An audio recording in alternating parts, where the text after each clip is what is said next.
Today we're going to be giving this coffee table a makeover.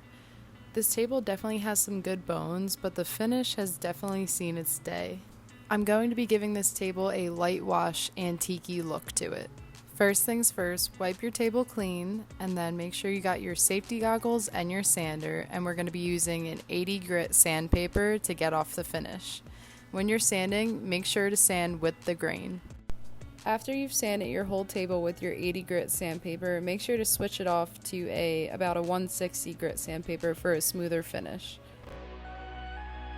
Once you're done sanding all the larger areas with your electric sander, you can get a smaller piece of sandpaper for those tight areas. After hours and hours of sanding, it is time for the staining process, and we're going to be using wood stain, gel stain, spray adhesive, wood finisher, and a tack cloth. I'm going to be applying my first stain using my Stencil.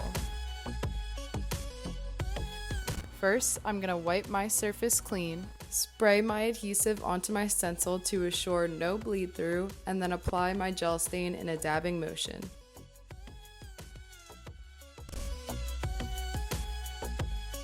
Once you've covered the whole area, you're going to get a paper towel and blot off the excess.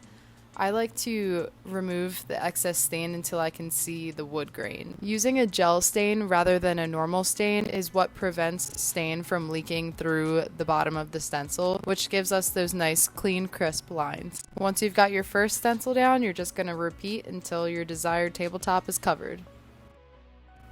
Another tip is that you always want to do the darker stain first when using two different colored stains.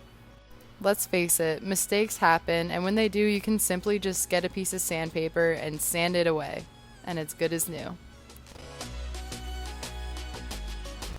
Now it's time for our next stain for the rest of the table. Here I'm just cleaning off my table with my tack cloth, and then I'm going to get my wood stain and start applying with a brush with the grain.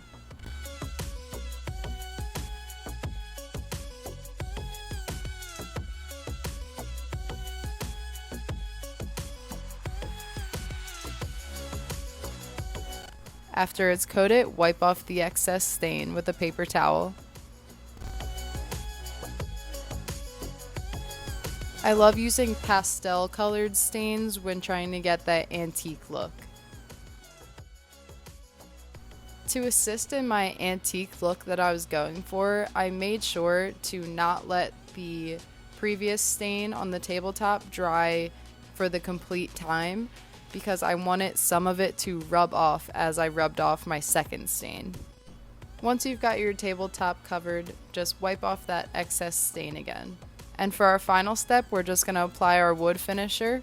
All this does is protects and seals your project from any harm that could happen to it. As you can see, my technique to get that distressed look worked, and some of that stain came off while the rest of it stayed. I love how this piece came out so much more natural looking than it was before.